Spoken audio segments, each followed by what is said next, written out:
এমনি মাঝে মাঝে দিয়ে একটা কথা মা কহেন, না কইলে একটু সমস্যা।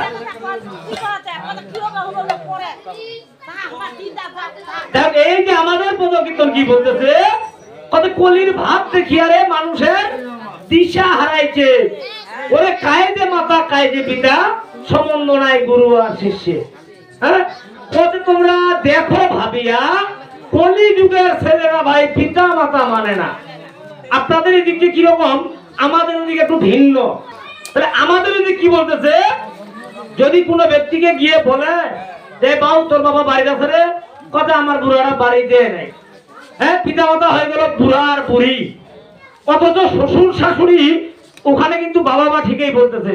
এই জন্য আমাদের মনুসংহিতা বইয়ের 2 অধ্যায়ের 234 নং শ্লোকে বলা রয়েছে, কি বলা আছে, যে পিতা মাতা এবং আচার্য এই তিনজনকে যিনি সুশ্রদ্ধার দ্বারা তুষ্ট করিয়াছেন, তাহার পক্ষে সকল প্রকার ধর্মকর্ম হয়েই গিয়েছে। আর এই তিনজনকে অনাদর করিয়া বা দুঃখ দিয়া কেউ শ্রৌত মতেই পালন করুক বা কেউ স্মার্ত মতেই পালন করুক, তাহার সকল প্রকার ধর্মকর্ম নিষ্ফল। এই কলিযুগে আমাদের এমন অবস্থা, আসলে আমরা পিতা মাতাকে প্রাধান্য দেই না। আমরা গোবিন্দের নেশাতে থাকতে থাকতে আমাদের অরিজিনাল গোবিন্দকে কিন্তু আমরা ভুলেই যাই।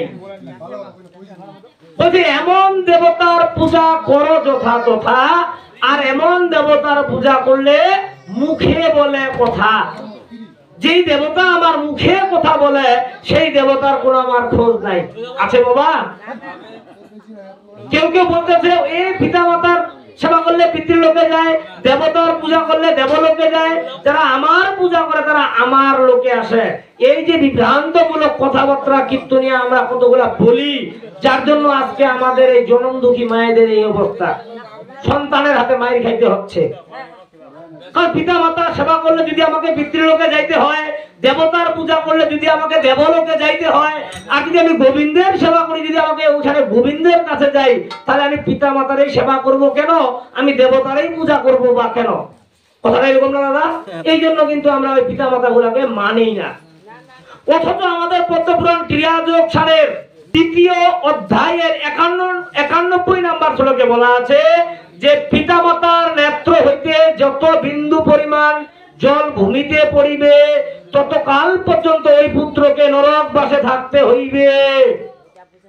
আমার জন্য যদি আমার মায়ের এক ফোঁটা চোখের জল ভূমিতে পড়ে, যত ফোঁটা পড়বে ততকাল পর্যন্ত আমাকে নরকবাসে থাকতে হবে। আমি এটা আর পড়ে দেখি না, পদ্মপুরাণের এই শ্লোকটা আমি পড়ে দেখি না, মনুসংহিতার শ্লোকটা আমার চোখে পড়ে না। আমার চোখে পড়ে কি, পিতা মাতার সেবা করলে পিতৃলোকে যাবে, দেবগণের পূজা করলে দেবলোকে যাবে, ভূতগণের পূজা করলে ভূতলোকে যাবে, যারা আমার পূজা করবে তারা আমার লোকে আসবে। এগুলা বিভ্রান্তমূলক, সঠিক তত্ত্ব জানতে হবে। তাই কীর্তনটা বললো যে তোমরা দেখো ভাবিয়া কলিযুগের ছেলেরা ভাই পিতা মাতা মানে না।